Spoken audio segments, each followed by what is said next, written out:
Baka nakalimutan nyo na ang pangaral ng Diyos sa inyo bilang mga anak niya. Anak, huwag mong baliwalain ang pagdidisiplina ng Panginoon at huwag kang panghinaan ng loob kung sinasaway ka niya. Sapagkat dinidisiplina ng Panginoon ang mga minamahal niya at pinapalo niya ang itinuturing niyang mga anak. Tiisin niyo ang lahat ng paghihirap bilang pagdidisiplina ng Diyos sa inyo dahil itinuturing niya kayong mga anak. Sino bang anak ang hindi dinidisiplina ng Ama?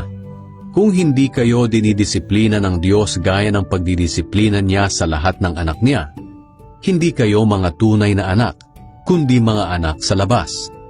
Kahit ang mga ama natin dito sa lupa ay dinidisiplina tayo. At sa kabila nito, iginagalang natin sila.